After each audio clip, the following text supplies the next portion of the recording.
Hello everyone! Dahil ngayon po ay birthday ni Los, gagawa po kami ng kanyang salad. Ayan po, ubas na green, mga gista, at mayonnaise at condensed. Yan po na sa bowl ay mansanas po yan na binalatan. Ayan po, halo-halo lang daw yan. Siyempre, alam niyo naman po ang fruit salad. Ayan, fruit cocktail po yan. Isang lata po na malaki na fruit cocktail.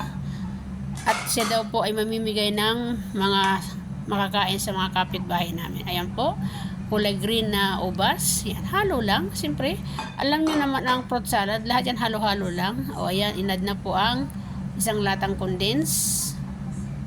Yan. Nakakamiss din kumain ng mga ganyan.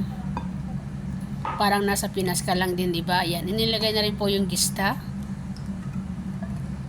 Yung nisil cream ba sa atin, ang tawag namin dyan dito ay gista, pero sa atin po yan ay nisil cream. So dalawang lata po ang kanyang ilalagay. Yan. Hindi ko alam kung ilang grams yung gista na yon. Hindi ko nabasa. At naglagay din po siya ng mayonnaise. Nilagyan po niya ng mayonnaise. Yan.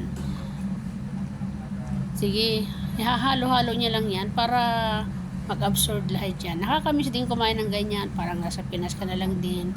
Diba? Bili po namin yung mga prutas na yan. Oo, bili po niya yan lahat. Siyempre, birthday niya, kaya po siya naganda. So, maraming pong salamat sa inyo everyone. Maraming pong salamat sa inyong panonood. Sana po nagustuhin niyo uli ang aming pong video na fruit salad. Maraming salamat at God bless po. Happy birthday uli, Los Bimindamas. Yan, halo-halo lang. Sana po kung saan po kayong bansa nakapanood, kung saan kayo dapuan ng aking video, like lang and puso lang, sapat na po. Comment down below para po kayo ay aking balikan sa inyo pong mga bahay, mga kapatid, mga kaibigan at mga kababayan. Sige lang, halo. Ayan, tinitikman ko na. Ano lasa? Sarap ba? Tamis na. Oh, matamis, hindi na siya nakapagsalita o nabubulunan na. Yan, salamat, thank you po. Okay daw. Matamis daw. Hindi na siya nakapagsalita, nabulunan eh. Masarap.